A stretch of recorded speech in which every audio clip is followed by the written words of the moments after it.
करे दिया दियो करे दियो हाथे दियो करे दियो हाथे करथी जो स्वारे दियो हाथे दियो करे दियो हाथे करथी जो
सभी लोग बैठ जाओ। आप लोग बैठ जाओ। देखो सत्संग में सा बैठ के आमने सामने रूबरू फेस टू फेस सुनना चाहिए, क्योंकि सत्संग वचनों का असर प्रभाव तब आपके सीधे मन बुद्धि चित्त पर पड़ेगा जब वाणी का सीधा प्रसारण होता और धारा उधर से आती है, तब इसका मिलान होता है। उस मिलान में अगर आप कुछ समझ गए तो उसका लाभ मिलेगा, ऐसे सुनने सुनाने का कोई लाभ नहीं। इसीलिए कहा सत्संग कोई कथा वार्ता नहीं है, ये कोई कानों का विषय नहीं है, ये मन का विषय है। जब तक तुम्हारा मन इन वचनों को स्वीकार नहीं करेगा और कार्य रूप में परिणित नहीं करेगा, तब तक इन वचनों का कोई लाभ नहीं है।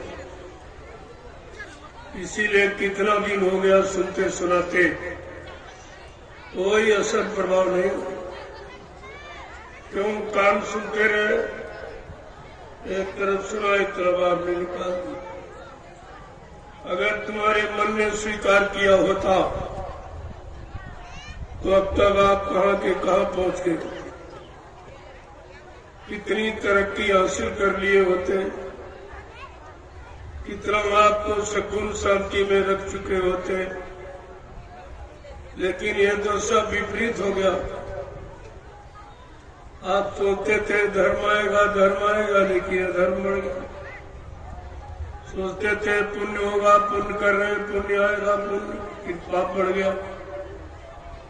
अरे भाई सत्य बोल रहे, सत्य कहा जा रहा, झूठ बढ़ गया। कहा नहीं रहम करो, दया करो, रहम करो, दया करो, ये मारकाट हिस्सा बन गई। ये सब उल्टा क्यों होता चला? क्या कभी आपने इस पर विचार किया है? क्या मनोबुद्धि से कभी आपने सोचा है कि ये तुम्हारे विपरीत सब क्यों होता चला जाए? बीमारी, महामारी, लड़ाई झगड़ा, दैवी प्रकोप, दुर्घटनाएं, अकाल मौत, ये सब बढ़ती चली जाए और इसको रोकने का कोई उपाय किसी के पास नहीं। न कोई राजनीति में रोक सकता, न धर्म नीति। ये दोनों नीतियां आपकी फेल हो गई। फिर ये ग्रंथों का मतलब क्या? ये रामायण, गीता, बाइबल, कुरान और मतलब यानी गुरु ग्रंथ साहब, इन धार्मिक किताबों के लिखने का और सुनाने का, पढ़ने का, याद करने का मतलब क्या है? क्योंकि माहौल सब उल्टा हो गया और दिन पर दिन बिगड़ता जा रहा। अभी आपने बिगाड़ नहीं देखा जो आगे आने वाला। इसीलिए मैं बराबर 4 दिन से आपको आगाह कर रहा हूँ कि आगे का समय बहुत खराब, जिसका कोई अंदाज नहीं लगा सकता, कोई ज्ञानी विज्ञानी बना नहीं सकता। ये किसी के बताने की बात नहीं है, ये संत महापुरुषों के अनुभव की बात है।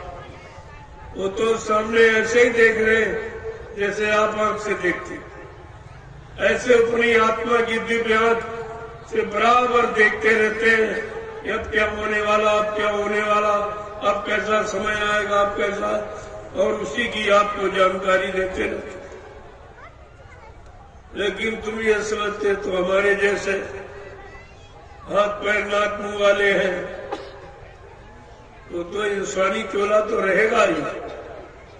जो इंसानों के लिए आया है, इंसानों को रहम और दया और सेवा का पाठ पढ़ाने के लिए, वो तो इंसानी शक्ल में रहेगा।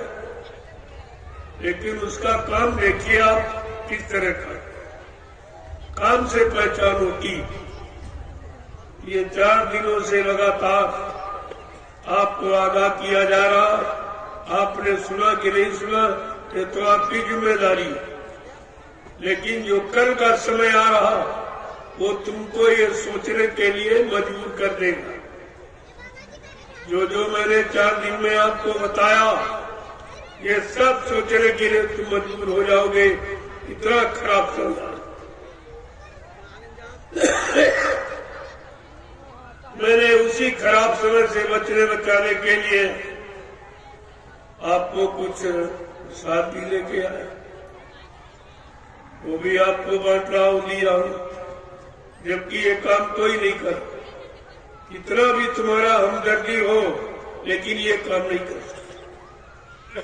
किसी के पास आने वाली मुसीबतों से, बीमारियों से बचाने का इंतजाम किसी के पास, वो केवल संत महात्मा फकीरों के, वो जानते हैं, उन्हें मालूम है, हर पल घड़ी का हाल उनको मालूम। जैसे आप अपने विज्ञान से देख लेते हो, ऐसे संतों महात्मा फकीरों का विशिष्ट विज्ञान है, जो इस विज्ञान से बहुत परे। अगर उस विज्ञान को आप जान लोगे तो इसकी आवश्यकता नहीं पड़ेगी, ये तो अपने आप जान लो।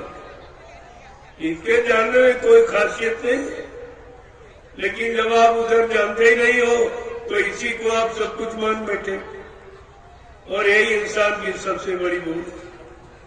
इसी भूल को खत्म करने के लिए मैंने 5 दिवसीय ये कार्यक्रम इंडिया और नेपाल दोनों के लिए रखा, कि दोनों राष्ट्रों को राष्ट्रभक्ति का प्रमाण मिल जाए, राष्ट्रभक्ति का तरीका मिल जाए, राष्ट्रभक्ति की नीति मिल जाए कि राष्ट्रभक्ति किसे कहते हैं।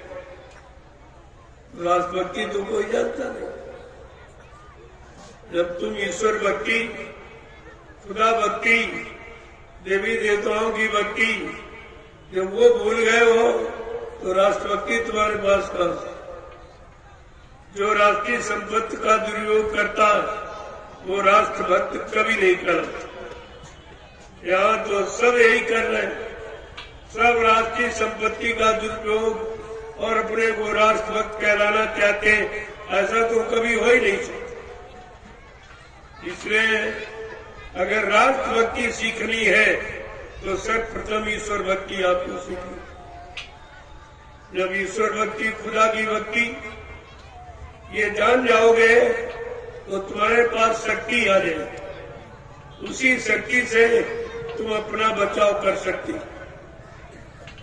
और दूसरों को भी लाभ दे सकते।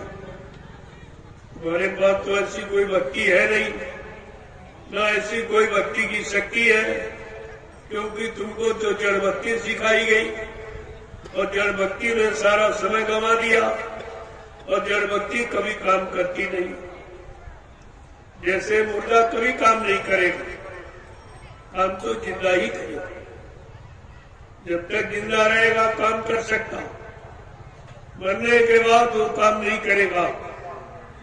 लेकिन इस बात को कितने लोग समझ पाए? सब तो मुर्दा भक्ति कर रहे, इसी को जड़ भक्ति की, और उससे कुछ होने वाला है नहीं, और ना ही कुछ आपने कर पाया, न अपनी मुसीबत आपत्ति दुखों को दूर कर पाया, और न ही समाज परिवारों को आपने सुख शांति दे पाया। तो तुम्हारा ये सब करने का मतलब क्या? जब तक संत महापुरुषों फकीरों के पैगाम कराम संदेश को नहीं सुनोगे तो तुम्हारे जीवन को उन्नति उत्थान प्रगति की तरफ ले जाने वाली, जब तो वो नहीं सुनोगे तब तक तुम्हारे अंदर कोई परिवर्तन, किसी तरह का कोई परिवर्तन, और ये होना अति अनिवार्य है। परिवर्तन निश्चित है, इसे कोई माई का लाभ रोक नहीं सकता। परिवर्तन होगा और होके रहेगा, ये सब आपको करके दिखा दिया जाएगा।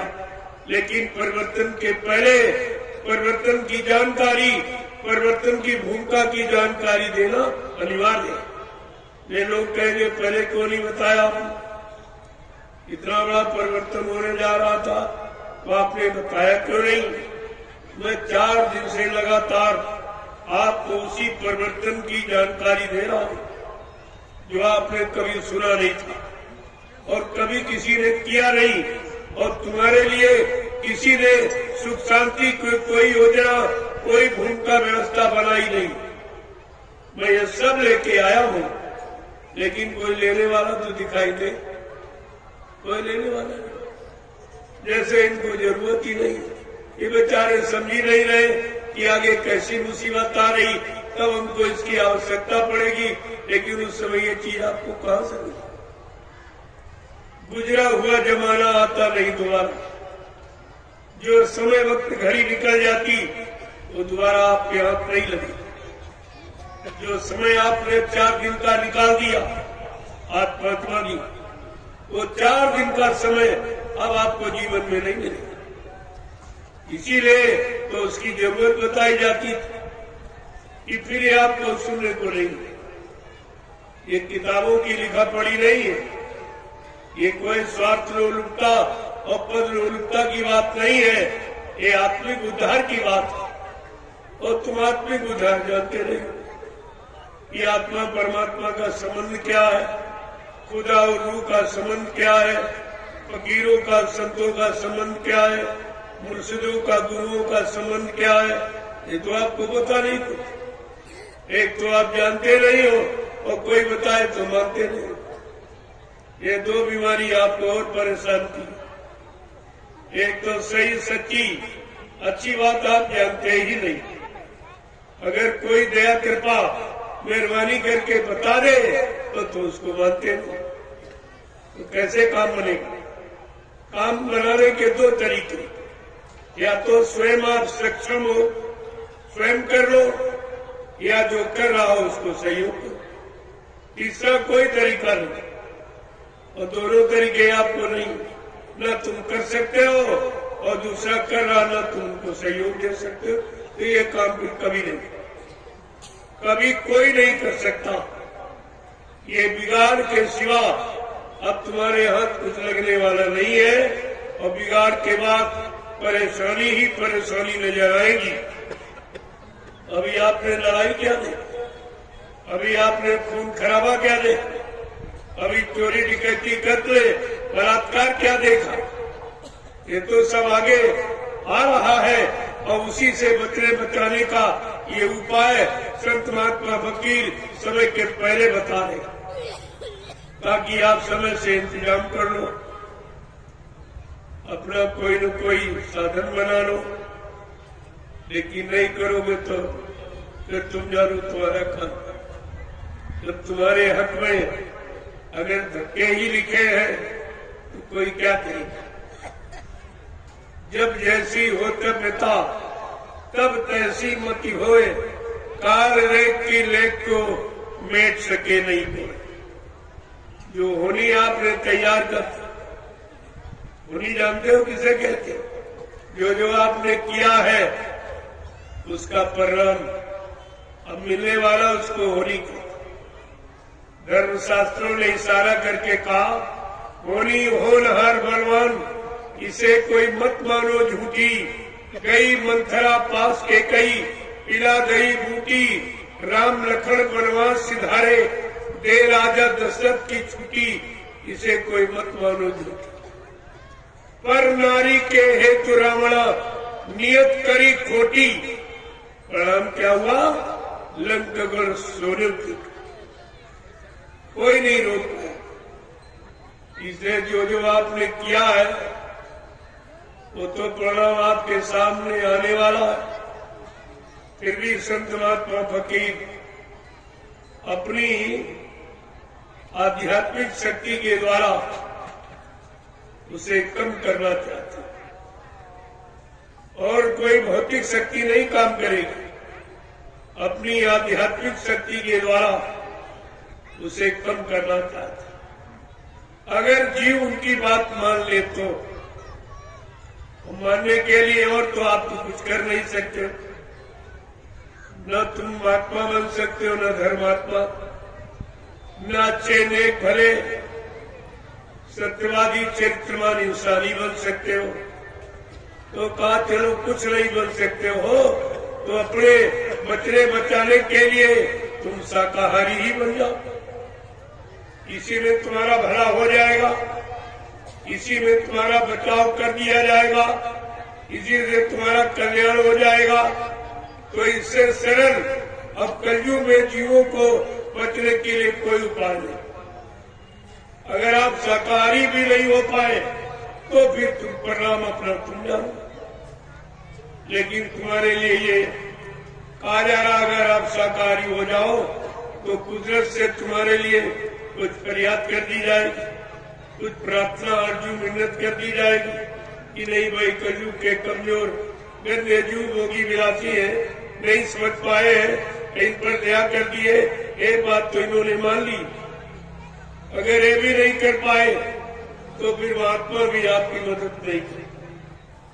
फिर पीर पैगम्बर औलिया मुर्शिद कामिल फकीर तुम्हारी तरफ से कोई, मोहम्मद साहब भी तुम्हारी तरफ से गवाही नहीं दे पाए।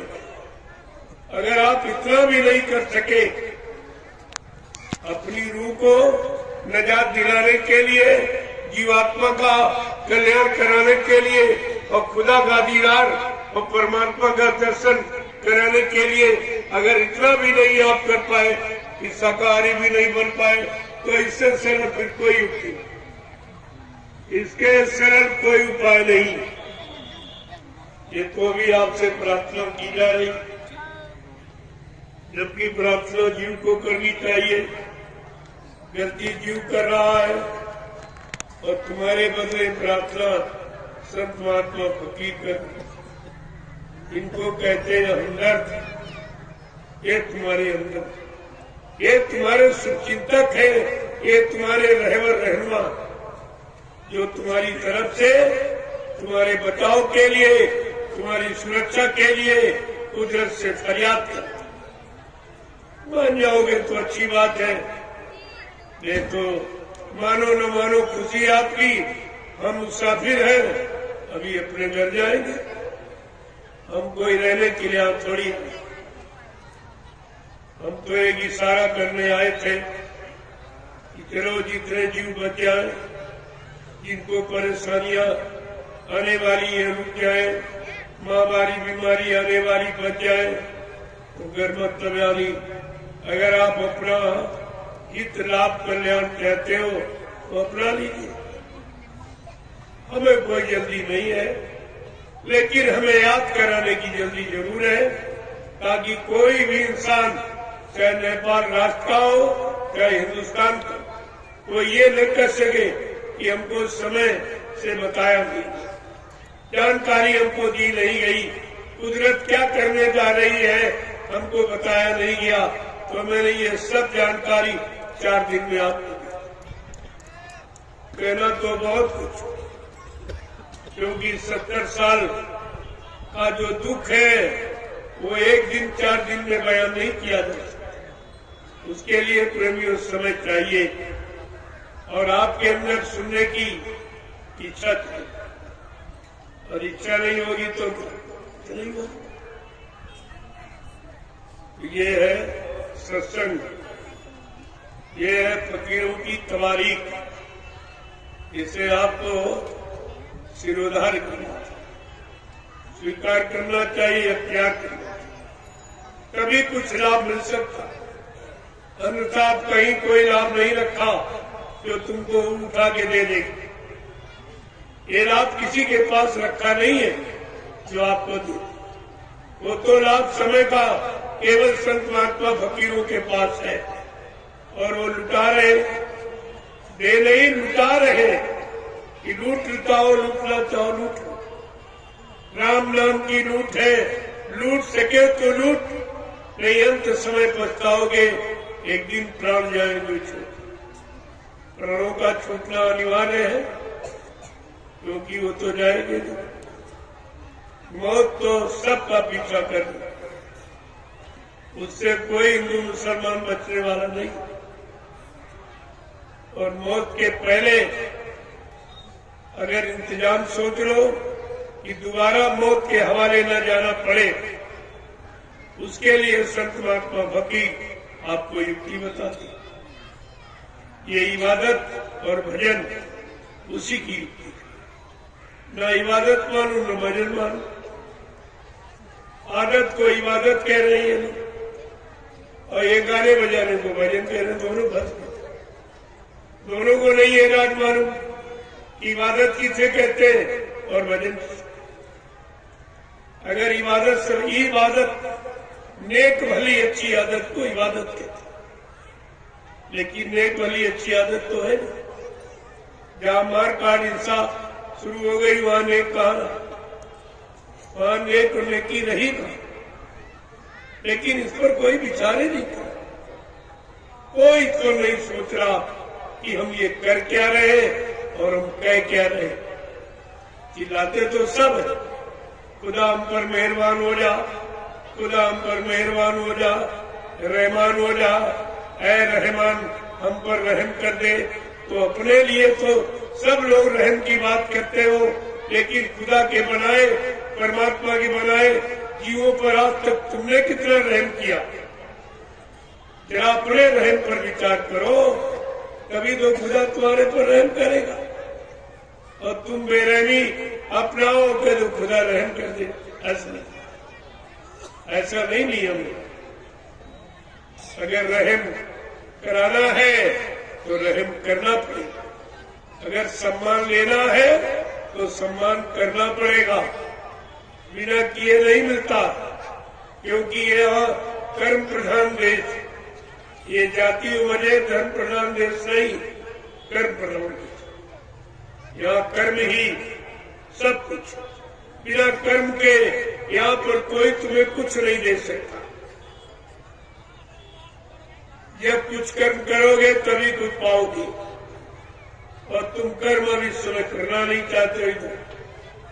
इधर दया पाने के लिए, रहम पाने के लिए तो कोई आप कर्म करना ही नहीं चाहते, तो रहम दया मिलेगी कैसे?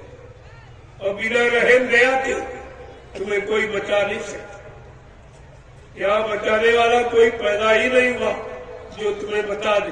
जब बचाएगी तो तुम्हारा रहम ईमान और दया ही तुमको बचाएगी। तो हरि के 1000 नाम, करोड़ों नाम विष्णु भगवान के, अनंतों नाम परमात्मा, इसमें कोई शक नहीं करना चाहिए। आप हजारों नाम, अनंतों नाम, करोड़ों नाम तो जानते थे। उसी तरह से ये कलयुग का, ये गाया, ये प्रभु का, खुदा का, गाट का, अल्लाह ताला का सच्चा नाम जय मृत्यु, जय मुर्शिद, जय मृत्यु। लेकिन ये सब ध्यान में आपको रखना चाहिए। संत महात्मा फकीर उसी चीज को सामने ले आते जिसकी समय पर आवश्यकता हो, जरूरत हो, जिससे काम होना होता है, उसी नाम को ले आते। क्योंकि जीव की स्थित परिस्थिति देख के कि जीव के अंदर शारीरिक ताकत, मानसिक ताकत, बौद्धिक ताकत कितनी है, कितनी नहीं है, उसी के अनुसार नाम को जगाते हैं और सिद्ध करते हैं। और वही नाम जीवों के लिए रखते हैं कि एक का नाम जीव कर ले सकता और इस नाम से जीव का काम हो सकता। लेकिन हम लोग इस आंतरिक राज को जानते हैं। संत महात्मा फकीरों के इस राज को हम लोग जानते हैं कि उनका ये क्या राज रहस्य। लेकिन वो स्वयं महाराज ने इशारा किया कि जाना चाहसी गुण गातिए और नाम की जप जानो तेऊ। जीवात्मा परमात्मा खुदा और रूह के इस गुण राज रहस्य को जानना चाहते हो तो फकीर महात्माओं की कदम दोषी करो, उनके शरण में जाओ, उनके कदमों में सिजदा और प्रणाम करो, सलाम करो तो उनकी दया मिल जाए। उस दया से तुमको जानकारी हो, तुमको नहीं जान सकते हो, उनकी दया कृपा मेहरबानी तुमको सब तरफ से जानकारी देती। लेकिन जब उनके पास जाओगे तो ऐसे कुछ होने वाला नहीं है। और सब जगह तुमने जाके देखा, कागज में, पत्थर में, पानी में, तीर्थ में, मूर्त में, मंदिर में, मस्जिद में, गिरजाघर, गुरुद्वारों में, धर्मस्थलों में कहीं कुछ मिला तो? इतने दिन भटकते अटकते आपके निकल गए, लेकिन कोई मिला? जब कोई नहीं मिला तो फरियाद किससे को, किससे आरजू मिन्नत प्रार्थना करोगे? क्या ऐसे हल्ला मचाते मचाते मर के चले जाओगे? लेकिन अल्लाह तो नहीं मिला। इतना हल्ला मचाया, अल्लाह नहीं मिला। इतनी गुहार पुकार लगाई, परमात्मा नहीं मिला। इतने आरजू मिन्नत किया, देवी देवता नहीं मिले। फिर कहाँ मिलेंगे? कब मिलेंगे? कैसे मिलेंगे? किसके द्वारा मिलेंगे? कभी आपने इस पर विचार किया? ऐसे बैठे न जानकारी किसी से लेते हो, न जानकारों की तलाश करते हो, न खोज करके उनसे अपनी बात पूछते हो। कुछ नहीं, अपने मन मुक्ता में आके हल्ला मचाना शुरू कर दिया। तो इससे तो कुछ होने वाला है नहीं। कितने जीवन चले गए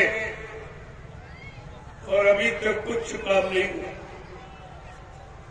पूर्वज कितने चले गए हल्ला मचाते, हम आप भी चले जाएंगे, पीछे आएंगे वो भी, जब तक सही रास्ता और सही जानकारी और सही जानकार नहीं मिलेगा तब तक ये हयाली आधा धुंध चलती ही रहेगी।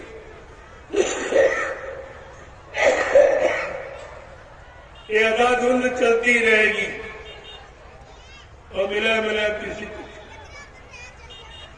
गारे भाई पूछ तो लो लोगों से, तो तुम कितने दिन से मंदिर में पूजा कर रहे हो, जिसकी पूजा कर रहे हो वो मिला? तो कहते हमारा मिला नहीं। तो मैं पूजा कैसी? तो हमारी पूजा ही झूठी है, या तो नाम झूठा है, तुम बुला रहे हो बोलता नहीं है, सही नाम आपको नहीं मालूम है। ऐसे किसी का नाम मालूम ना हो और तुम बुलाने लगो, पास में खड़े वो नहीं बोलेगा तो सोचता किसी और को बुला रहा होगा। जब तक संत महात्मा फकीरों से नाम रहे संतों आधीना, ये नाम संतों के अधीन है कि संत कौन सा नाम जगाएंगे, कौन सा नाम सिद्ध करेंगे, खुदा का, परमात्मा का, भगवान का, और जिसके द्वारा जीवों का भला होगा।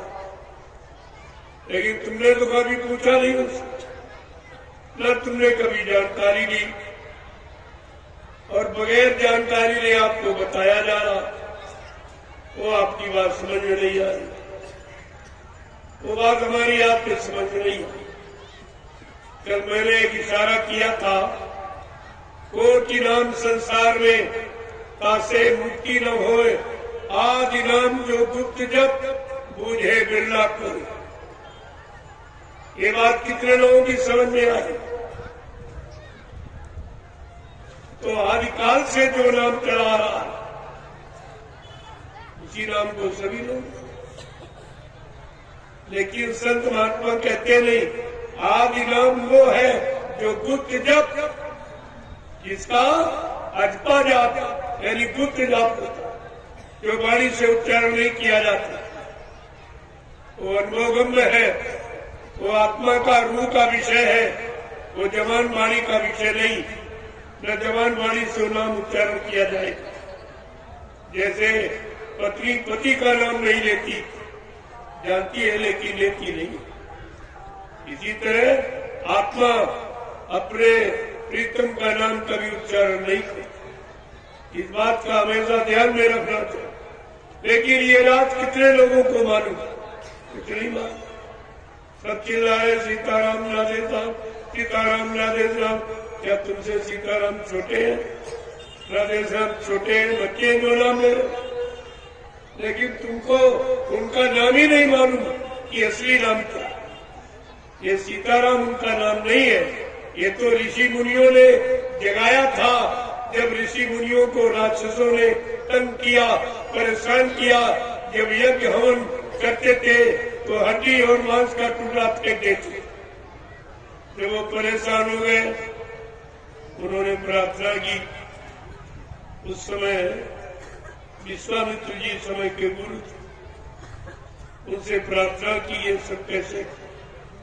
उन्होंने ध्यान लगाया, साधना पर बैठे और ध्यान लगा के देखा कि अरे शक्ति तो आ गई, काम करने वाली शक्ति आ गई, दुष्टों के राक्षसों का विनाश करने वाली। तो फट से उठे और साधना से और राजा दशरथ क्या गए और दोनों बच्चों को मान के लिया। राजा दशरथ को भी मैं नहीं मालूम, उनको भी नहीं मालूम मेरा बेटा भगवान है, मेरा बेटा ईश्वरी शक्ति है, मेरा बेटा राक्षसों का विनाश करने वाला, यानी मतलब ऐसी शक्ति लेकर के आया। ये किसी को नहीं, अयोध्या में किसी को मालूम नहीं, लेकिन गुरु को मालूम। ये गुरु को मालूम होता है कि काम करने वाली शक्तियां कौन और कहाँ पैदा हो गई, किन घरानों में, किन माँ बाप से, उन्हें सब मालूम। इस राम जिले में ये तो पहले का इतिहास था कि राम लक्ष्मण को किसी ने नहीं पहचाना, तो विश्वामित्र के अंदर पहचान की ले आए, मान अपने आश्रम पर रखा और सारी नीतियां, राजनीति, धर्म नीति, न्याय नीति, सत्य नीति, प्रेम नीति, ये सब सिखा। सारी नीतियों का भंडार अपने चेले राम को। जब नीतियां सिखा दी तब सोचा कि सब कुछ तो पढ़ा दिया इनको, अब जरा इनकी परीक्षा लेके देखे कि हमारी पढ़ाई का इन पर कितना असर है, कितना हमारा ज्ञान इन्होंने हासिल किया। तो उसके लिए कहाँ ले गए? जनकपुरी को।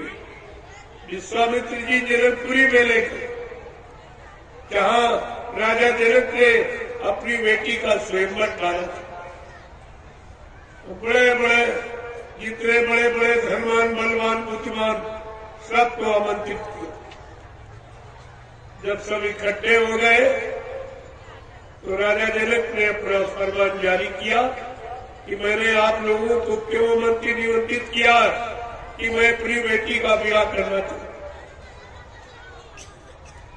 और बेटी के विवाह का आधार है अजिगो धनुष, जो ऋषि नदीज की हड्डियों से बना। जो इस धनुष को तोड़ देगा बस उसी के साथ मेरी बेटी का ब्याह करेगा। केवल इतनी बात है, लेकिन इसमें एक तीर से कितने निशाने, मैंने ये देख लिया। और उसी समय में सभा में विश्वामित्र जी अपने चेलों को लेकर, लेकिन गुरु चेले को कोई पहचान नहीं था। सबके बीच में बैठे लेकिन पहचान नहीं, यानी गुरु चेले की पहचान किसी को नहीं होती। उस समय वो राजा रावण विद्वान, वो भी नहीं पहचान पाया। बनवान बारासुर, वो भी नहीं पहचान पाया।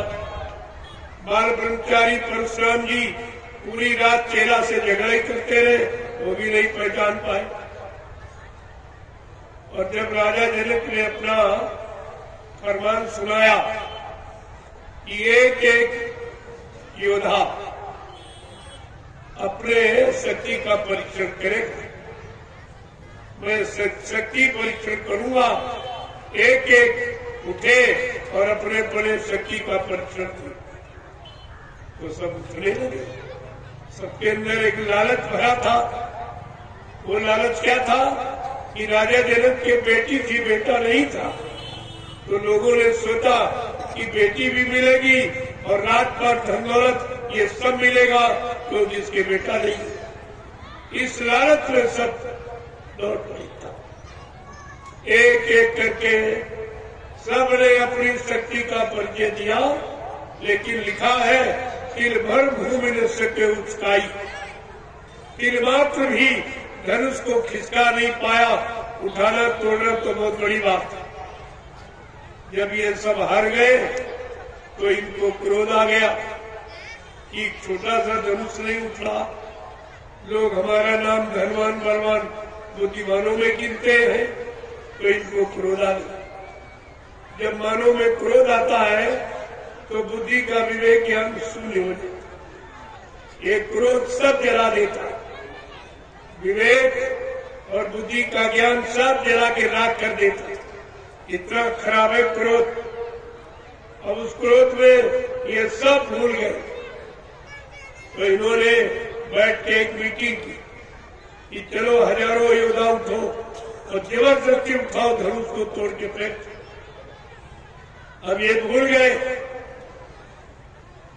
कि अगर धनुष हजारों लोगों से मिलकर टूट जाएगा तो सीता का बंटवारा कैसे? तब तो झगड़ा शुरू हो जाएगा। वो कहेगा हमने तोड़ा, हमारे साथ शादी हो। वो कहेगा हमने तोड़ा, हमारे साथ शादी। ऐसा तो इन्हीं में झगड़ा हो जाता। बजाय वहां शादी के वहां तो खून खराबा हो जाता। लेकिन प्रेमियों, जहां पर समय का गुरु बैठा होता वहां ऐसा जघन्य प्राप्त नहीं होने देते। समय के गुरु विश्वामित्र उसी सभा में बैठे, लेकिन पहचाना किसी ने नहीं उनको। न रावण ने, न बलवान बाणासुर ने, न मतलब यानी बाल ब्रह्मचारी परशुराम जी, वो भी रात भर झगड़ा करते रहे।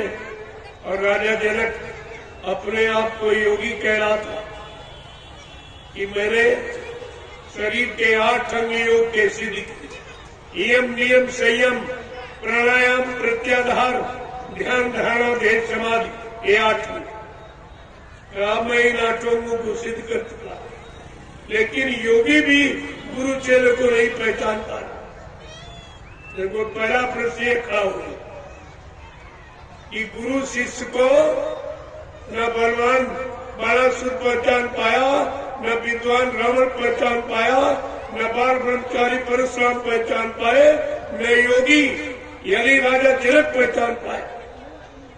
जबकि विश्वामित्र एक सामाजिक गुरु थे, आत्मिक गुरु नहीं थे, यानी सदगुरु नहीं थे, गुरु थे।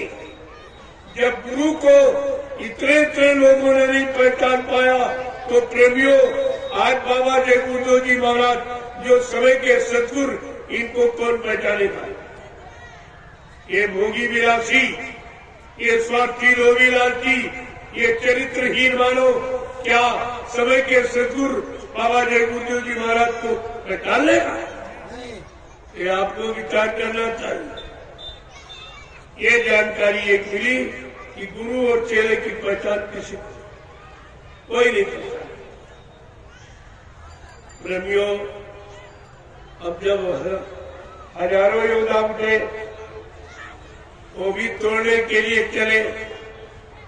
गोस्वामी महाराज लिखते रामचरितमानस में, सहस भूप सब एक ही मारा और उठे उठावे करे नटारा। हजारों योद्धा उठे, वो भी धनुष को खिसका नहीं पाए। जब सब हार गए तब बेचारे कहते कर चले सब दंड प्रणाम, दंडवत प्रणाम करके धनुष को चले। सब हारी मान गए। अब दूसरा प्रश्न है कि गुरु कब बोलता है, कब चेले को आदेश देता? गुरु कब बोलता है? जब सब हार गए, किसी से काम नहीं हुआ।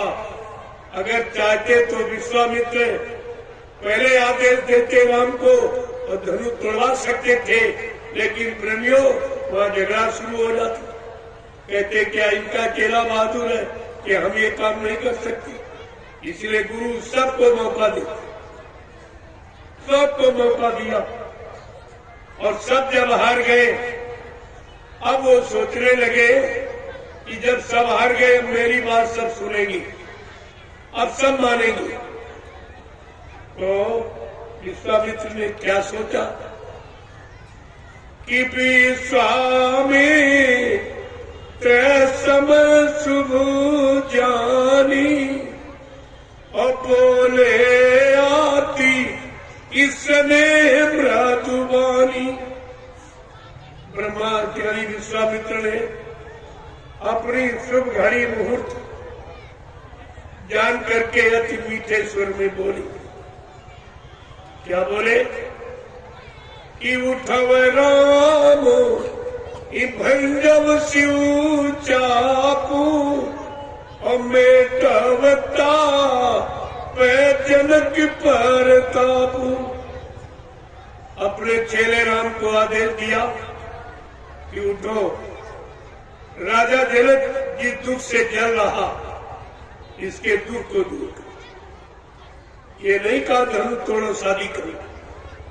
राजा जनक जिस दुख से जल रहा है इसके दुख को दूर करो। गुरु का आदेश हमेशा दुख दूर करने के लिए, लोग लालच मान सम्मान राजपाट धन दौलत पाने के लिए नहीं होते। देखो कितनी शिक्षा आपको मिली, एक तीर से कितने निशाने हो रहे। गुरु की पहचान, चेले की पहचान, गुरु कब बोलता कब चेले को आदेश देता, ये सब। अब जब चेले राम को आदेश दिया तो राम शंका में आ गए। शंका स्वाभाविक थी उनकी, क्योंकि सामने देखा बड़े बड़े योद्धा उठे, धनुष को नहीं उठा पाए, और 1000 योद्धा मिलके उठे, वो भी नहीं उठा पाए धनुष। तो कहा क्या गुरु जी ने बगैर सोचे समझे आदेश दे दिया। अगर शिष्य को अपनी शक्ति का एहसास करा दिया जाए तो प्रेमियों अहंकार आते देर नहीं लगती। इसलिए काम तो कराते गुरु, लेकिन एहसास नहीं होती। ये कभी एहसास नहीं कर पाओगे कि हमने कुछ किया। हमेशा अपने में कमी ही देखते रहो। ये कमी ही तुम्हारे एक दिन महानता का कारण बन जाती है। यही तो जब विश्वामित्र ने आदेश दिया चेले राम को, तो राम को शंका हो गई। क्या शंका में तुम्हारी तरह से गुरु को छोड़ के भाग गए थे? ये भी समझिए आप। शंका हुई, लेकिन राम ने उस शंका में क्या निश्चय किया कि गुरु ही प्रणाम मैं मन मन कीना, और तब राघव उठाए धनु लीना। अंदर में गुरु को प्रणाम करना। शंका तो हुई, लेकिन शंका में गुरु को प्रणाम कर रहे कि गुरु महाराज जय गुरुदेव, जय गुरुदेव, जय गुरुदेव। गुरु जी अब हमारी जय पराजय तुम्हारे ही है। आदेश आपने दिया है, शक्ति बल आपको देना पड़ेगा। इस काम पे सफलता विजय आपको ही करानी पड़ेगी। मेरे बस का कुछ नहीं। कह रहे नहीं विद्या नहीं बाहुबल नहीं करती, मेरे पास तो कुछ नहीं है। आपकी दया के बगैर मैं कुछ नहीं कर सकता। प्रेमियों, ऐसी दीनता जिस साधक भक्त के अंदर आती है, वो अपने गुरु की दया पाने का पूरा अधिकारी बन जाता है। और ये आज किसी में है इसी का भाव। और तुम सब ऐसे छोड़ के भाग गए। कोई परीक्षा भी नहीं ली गई, तो तुमसे कहा भी नहीं गया, तुम्हारा कोई नुकसान भी नहीं किया गया, और तुम फिर भी गुरु को छोड़ के भाग गए। कोई इधर भाग गया, कोई उधर भाग गया, कोई उधर। अरे इस अपने इतिहास से आपको शिक्षा लेनी चाहिए कि गुरु शिष्य का संबंध कैसा होता, गुरु शिष्य का रिश्ता कैसा होता, गुरु शिष्य पर कैसा मतलब यानी भाव रखते, और शिष्य गुरु पर अपनी कैसी कुर्बानी करता, तब वो गुरु की दया पाने का अधिकारी बनता। ऐसे थोड़ी कुछ मिलता है। और तुम सब ऐसे ही चाहते थे। मेरा मिला कुछ नहीं, जो था वो भी चला।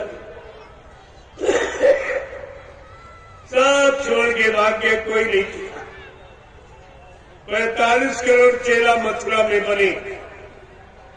मथुरा में लगा था मेला, और मेला में ये बन गए सब चेला।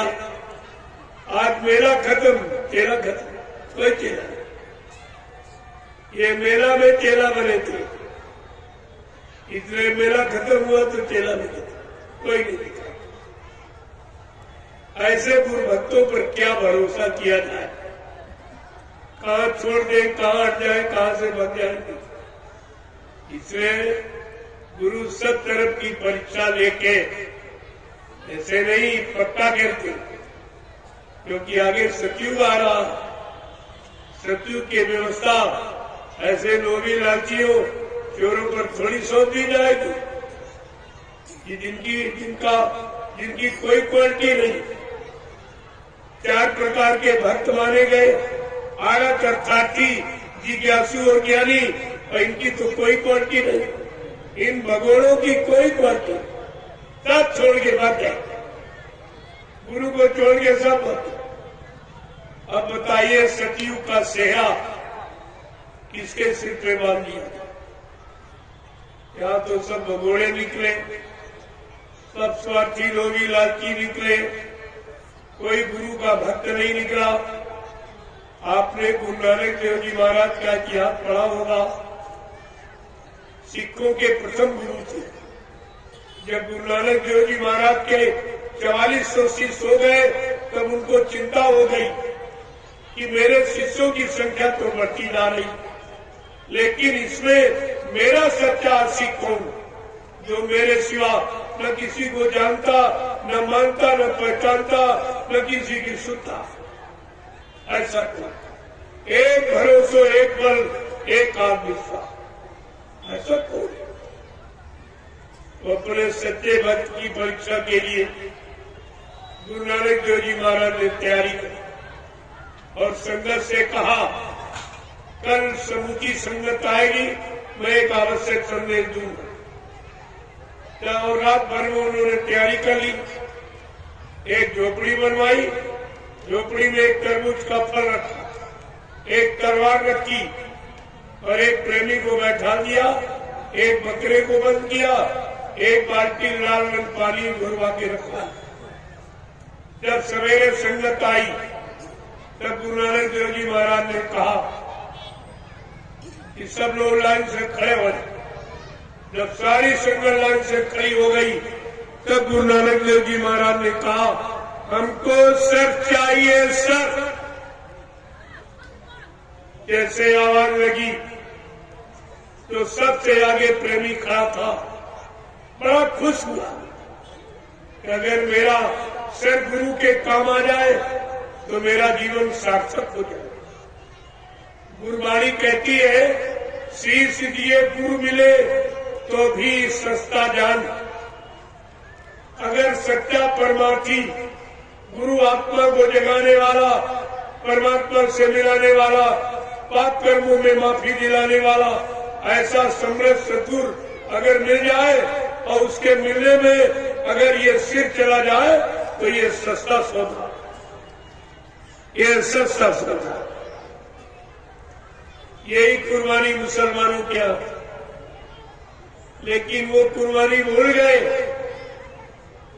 कि वो अपना सच्चा आशिक जो खुदा का था, उसने खुदा के लिए अपनी औलाद को कुर्बान करना चाहा।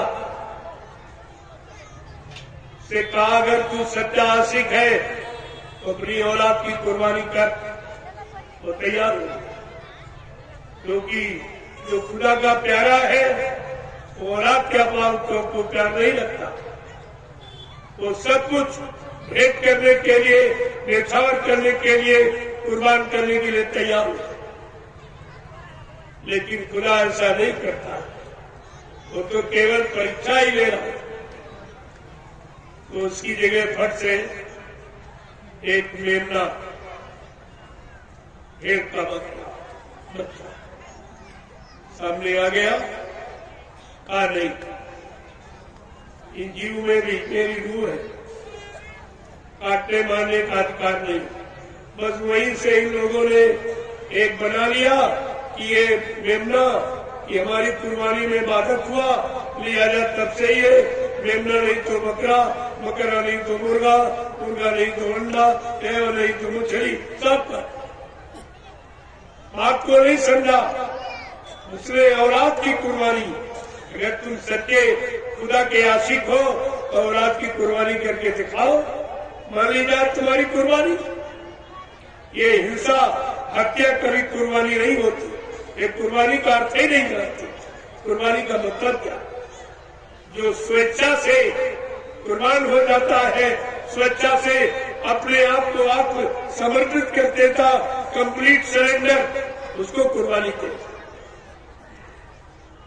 बगैर फकीरों के जरिए आप कुछ समझ नहीं सकते हो, मनमानी करके अपना नुकसान कर सकते। तो प्रेमियों, वो प्रेमी हंसते हंसते झोपड़ी के अंदर चला गया। जो आप प्रेमी पहले से बैठाला गया था, उसने तलवार उठाई और तरबूज पर मारी तो खच की आवाज,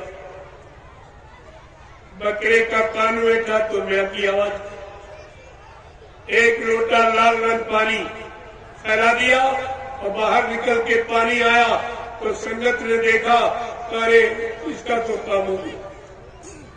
ऐसे प्रेमियों 1 2 3 4 5 अंदर गए, लेकिन छठे का नंबर आया तो गुरु नानक देव जी महाराज ने फिर कहा, हमको सर चाहिए, सर तो मंदिरमती, एकदम मंदिरमती कोई दिखाई देती।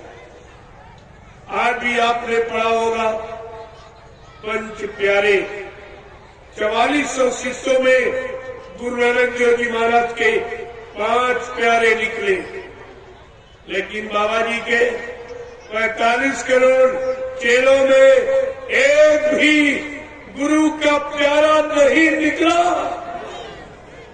एक भी गुरु का प्यारा नहीं निकला। सब स्वार्थी लोभी लाची, कोई जमीन का प्यारा, कोई पैसे का, कोई आश्रम का, कोई मंदिर का, कोई मान सम्मान का, कोई पदों का प्यारा निकला, लेकिन गुरु का प्यारा एक भी नहीं। तुमने तो सारे गुरुओं पर पानी फेर दिया, सारे गुरुओं संतों सदगुरुओं के मुंह पे तुमने काली पोती। तुम्हारा तो ये अपराध क्षमा करने योग्य नहीं, तुम कहां मुंह दिखाओगे? आगे आने वाले भविष्य में लोग पूछेंगे, बाबा जय गुरुदेव जी महाराज के 45 करोड़ चेला थे, लेकिन कोई नहीं निकला जो गुरु की गद्दी संभालता, गुरु का पद संभालता। गद्दी संभालने वाला निकला तो 2.5-3 बरस का वो ड्राइवर, वो भी शराबी, न गुरु का शिष्य, न सत्संगी, न शाकाहारी, न नामदानी, न संस्था का मेंबर, न एक पैसे कभी सेवा, न एक डलिया कभी मिट्टी उठाई बतला, वो सब कुछ बन गया। तुम क्या करते? जिसने कुछ नहीं किया वो सब कुछ हो गया, और तुमने सब कुछ किया तो कुछ नहीं। यही तुम्हारी पहचान है। आगे आने वाले भविष्य में आप इस भारत की जनता, नेपाल की जनता को क्या जवाब दो? सब पूछेंगे, इतने चेला बाबा जी के 1 करोड़ टाट बोरा पहनने वाले तपस्वी, तपस्या करने वाले, उनमें भी कोई काबिल नहीं निकला। काबिल निकला तो शराबी निकला। ये टाट बोरा पहनने वालों, तुम्हें तो शर्म आनी चाहिए। जितने साल तुमने टाट बोरा पहना, उतने साल तो उसकी उम्र नहीं जिसको गद्दी में बैठा दिया। तुम्हें यह भी नहीं मालूम गुरु की गद्दी पर कौन बैठता है? गुरु का समकक्षी, गुरु के समान आत्मज्ञानी, आत्मा को जगाने वाला, परमात्मा से मिलाने वाला और जीवों को पाप कर्मों से माफी दिलाने वाला, वो गुरु की गद्दी का अधिकारी होता। आज भी गुरु नानक देव जी महाराज की गद्दी खाली पड़ी। सिखों ने किसी इंसान को बैठने नहीं दिया, कहा नहीं, ये गद्दी आत्मज्ञानी गुरु की, इंसान की नहीं। और तुमने वो भी अधिकार खत्म किया, एक शराबी को बैठा दिया। ये कितना भारी अपराध हो गया। ये गुरु का कितना बड़ा अपमान और गद्दी का अपमान और सारे गुरुओं का और संतों सदगुरुओं का अपमान। क्या इस अपराध को क्षमा किया जा सकता? आपको इस पर विचार करना चाहिए। ये छोटा मोटा अपराध है। और ये सब झोला पकड़े घूम रहे थे। एक नहीं सब, इनको कुछ नहीं मालूम ये लोग क्या कर रहे थे। ये तुम कर क्या कर रहे, जिसने तुम्हारे गुरु का घोर अपमान किया और गद्दी का अपमान किया और गुरुओं की गद्दी और संतों की गद्दी और सदगुरुओं की गद्दी का पूरा अपमान किया। ऐसे का जोड़ा पकड़े। आगे आने वाला समय तुम्हें माफ करेगा, न तुमको करेगा न उसको करेगा। इसलिए मैं अभी इशारे में कह रहा हूं, जानता तो बहुत कुछ, लेकिन उसकी अभी जरूरत नहीं समझ रहा हूं। जरूरत समझूंगा तो बोल के रखूंगा सब, तब तुम इन पर थूकोगे नहीं। तुम्हारा थूक भी इनके लिए महंगा हो जाएगा। इनके कार्य कारनामों को सुन के तुम्हारा हृदय दहल जाएगा और ऐसे ऐसे प्रेमी जिनका हार्ट अटैक हो जाएगा, अपने गुरु का अपमान नहीं सह सकते। इसलिए प्रेमियों कहना तो बहुत कुछ, लेकिन अभी उसकी जरूरत नहीं समझ रहा हूं। जितनी जरूरत समझ रहा हूं उतना तो मैं आपके सामने रख ही रहा हूं। तो धीरे धीरे धीरे आप देखते जाइए, जिन्होंने जो जो किया है वो करने का फल सब सामने आ गया, सब सामने आ जाएगा। चिंता मत कीजिए। मैं तो अभी उनसे भी प्रार्थना करता हूं, अभी आपको भी सुधरने का मौका, माफी मांगने का मौका अपने गुनाहों की तुम्हें भी दिया जा रहा। अगर नहीं चेते जागे तो फिर तुम जानो, तुम्हारा काम नहीं। लेकिन कोई ये नहीं कह सकता कि हमको किसी ने इशारा ही नहीं किया। मैं सब बोल के कह, ये समय जो खराब हो रहा है ये तो है ही, और जो अच्छा करने आए और इतने लोग जुड़े वो कितने अच्छे बन पाए, ये भी लोग पूछेंगे। इतने करोड़ बाबा जी के चेले, इसमें कौन अच्छे बन पाए, कौन गुरु के भक्त बन पाए, कौन गुरु महिमा को समझ पाए, कौन गुरु के वचनों को जान मान पहचान पाए। ये सब आपके लिए प्रश्न ही खड़े हो जाएंगे। आगे आने वाले समय में आप भारत की जनता, नेपाल की जनता को के प्रश्न हल नहीं कर पाओगे। इतने ये प्रश्न तुम्हारे सामने लाके खड़े कर दिए, क्योंकि तुमने बाबा जी के वचनों का प्रचार किया, नेपाल में भी और इधर भारत में, दोनों जगह। तो वचन उनको मालूम है, सब आपसे खोल के पूछेंगे, तुमने बाबा जी के बारे में ये बताया, ये कहा। ये तो सब कुछ नहीं हुआ। क्या तुम्हारे गुरु झूठे, क्या तुम भी झूठे? उस समय आप जवाब क्या दो? मैं तो इसलिए याद करा रहा हूं कि उस समय के लिए तुम्हारे पास कोई जवाब नहीं। तो ये आज सत्संग का आखिरी दिन है। मैं तो आपका दर्शन करने आ गया कि चलो चलते चलाते दर्शन आपका कर ले, क्योंकि आज हमें मुजफ्फरपुर के लिए निकलना। कल वहां कार्यक्रम है, इसलिए आज निकल जाऊंगा, तो कल समय से कार्यक्रम में पहुंच। इसके बाद आपका गोपालगंज में, अभी बिहार में ही है, जो 2 महीने का बिहार का दौरा है, पूरे बिहार में, ये बराबर गोपालगंज से पूरा हो जाएगा। इसके बाद उत्तर प्रदेश में प्रवेश करूंगा। 26 जनवरी का कार्यक्रम देवरिया में, 23 जनवरी को शोभा यात्रा है और 28 जनवरी तक 5 दिवसीय राष्ट्र के हित में संदेश, राष्ट्र के हित में संदेश दूंगा। जो आज राष्ट्र को, देश को जरूरत आवश्यकता है, वो तो मैं वही प्रसारित करूंगा। लोगों की समझ में आ जाएगा कि राष्ट्र के हित में वर्तमान समय में कैसे संदेश की आवश्यकता, वर्तमान समय को लोगों को कैसी दिशा, कैसा आदेश निर्देश चाहिए, जो लोग सुनेंगे समझ में आ जाएगा। तो ये 2 महीने का ये तूफानी दौरा जो 3 प्रांतों का था, उत्तर प्रदेश, झारखंड और बिहार, और आपका ये नेपाल, ये 4 जगह का ये पूरा हो जाएगा। इसके बाद फिर आगे की भूमिका बनेगी, कहीं और काफिला निकलेगा तो आपको जानकारी मिलेगी। जय गुरुदेव, जय गुरुदेव, जय गुरुदेव,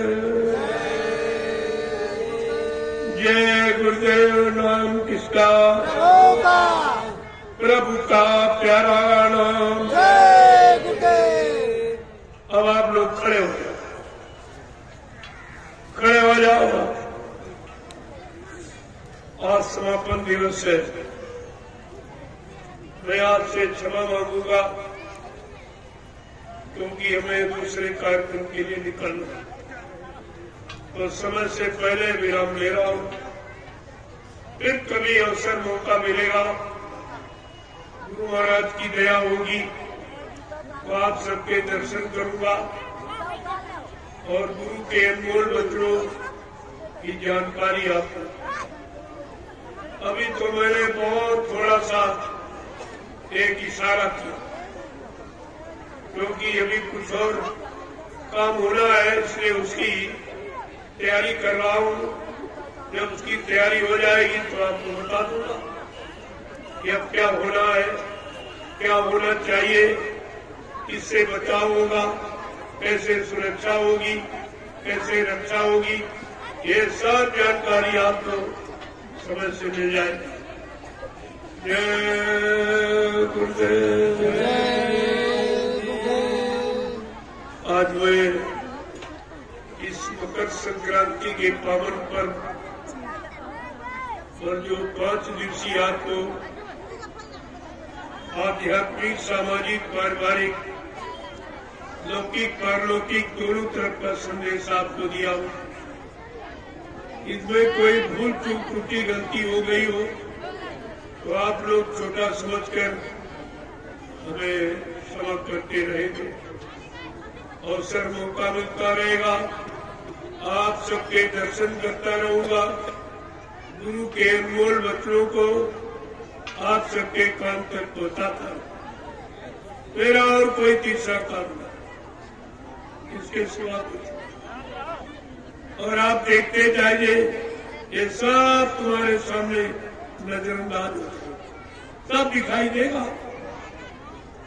आज तो आपको लग रहा होगा बड़ा आश्चर्य कि क्या कह रहे हैं, क्या, लेकिन हम वही कह रहे हैं जो आगे आने वाले, जिसको आप नहीं देख रहे, नहीं जान पा रहे, मैं उसी को बता। लेकिन जब आ जाएगा तब तुम्हारी समझ में सब आ जाएगा। लेकिन फिर पछताए होगा जब चिड़िया चुनी, सारा समय वक्त निकल गया, तब आप जागे चेते तो उससे कुछ भला होने वाला है, फिर तो वो भोगना ही पड़ेगा, वो तो आपको बर्दाश्त करना पड़ेगा। समय के पहले अगर जाग जाओ, चेत जाओ, होश में आ जाओ, ये आपकी बुद्धिमानी मानी जाए। जय गुरुदेव, जय गुरुदेव,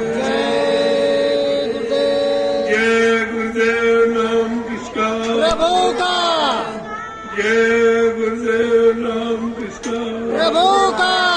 प्रभु का प्यारा नाम। जय गुरुदेव। जोर से बोलो, काम मिल बोलो, बोलना होगा, अभी से बोलो, दुख दर्द हरे कष्ट मिटेंगे, सुख शांति भी देंगे। सबके दाता, सबके मालिक, प्रेम से बोले, ये नाम नहीं इंसान का, ये काम नहीं इंसान का। इस बात को समझदारी में रखिए आप। अब ये काम किसी इंसान के बस का नहीं जो करके दिखा दे। आप ये सब देख रहे हो और धीरे धीरे ये सब तुम्हारी समझ में आ जाएगा। अब ये सबका पर्दाफाश होगा, कोई बचेगा नहीं इसमें, छोटे से छोटा और बड़े से बड़ा, क्योंकि सबने भारत मां को लूटा। और इसके लिए संत महात्मा फकीरों ने पहले आगाह किया, जिसने भारत मां सताई, जिसने इसकी करी लुटाई, नेता मंत्री और अधिकारी, इनको जान बचाना होगा भारी। एक दिन ये छोड़ सब मैदान भागेंगे, अपने बड़े घरों में छिपेंगे, लेकिन वो सम्राट मालिक क्या करेगा? ढूंढ ढूंढ कर बदला लेगा, सब हिसाब चुकता कर देगा। तब इनको अपनी खोटी करनी समझ में आए। अभी तो हंस रहे हैं, इनको नहीं मालूम जो हंसा वो फंसा, वो निकल नहीं पाएगा।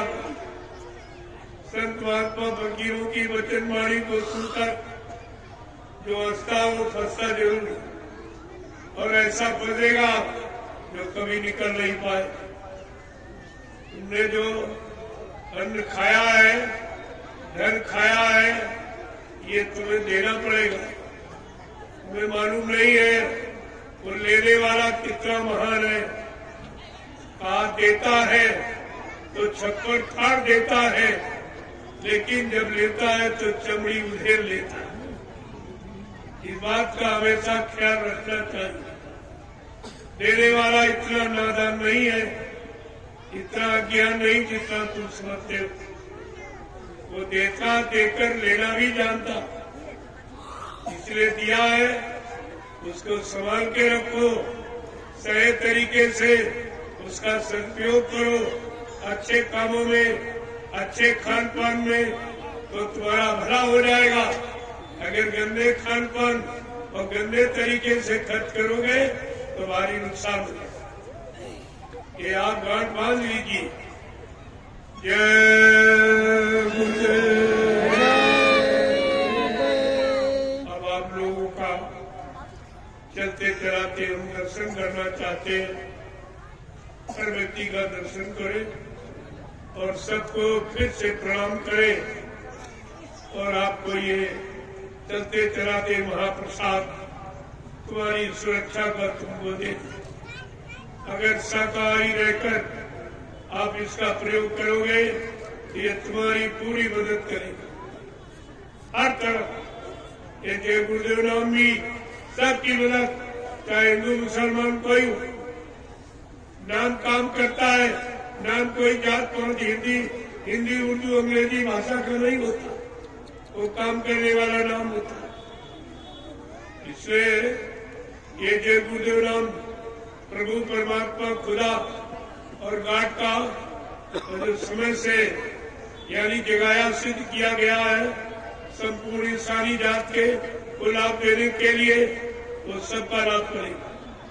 भाव तु भाव अनखान समूह नाम जपत मंगल जीत, जो लिखा थोड़ी गलत है, लेकिन तुम उसका सही अर्थ न लगा पाओ, अर्थ का अनर्थ कर रहा हो, और इसी से आपका नुकसान हो जाता। जय गुरुदेव। अब आपके लिए लाइन में खड़े हो जाओ। आप ये प्रसाद जरूर लेंगे। ये लाची दाना राम दाना मत समझ रहा, इसमें दुआ और दया भरी हुई है। अगर शाकाहारी रहने का संकल्प ले लोगे तो ये पूरा काम करेगा ही। कि आप परीक्षा करके देख लो तब मान लेना। हम ऐसी कोई बात नहीं करते जो इधर उधर वाली। करोगे जरूर लाभ मिलेगा और नहीं करोगे तो कुछ नहीं मिलेगा। इस बात का ध्यान रखिए। इसको आप लोग ले लीजिए। जय गुरुदेव।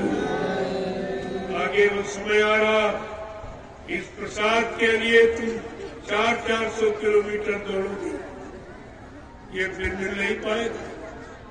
जो आज में जबरदस्ती और आपको स्वयं चल के ये बात दे रहा हूं और बदले में कोई इच्छा नहीं, इसके बदले कोई लेने की इच्छा नहीं है, ये ऐसा काम नहीं है।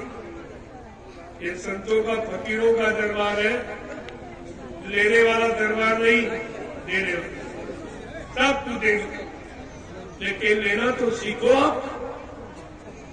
दीनता, नम्रता, शीलता, शून्यता, चरित्रता, निर्मलता, पवित्रता में ही कोई चीज हासिल होती है, इसके पहले नहीं मिलती। जब ये सब आपके अंदर आ जाएगा, ये सब चीज तुम्हारे यानी अंदर समर्पित कर दी जाएगी। आपको देने के लिए तो ये बनाया ही गया मां, ये कोई रखने के लिए थोड़ी है।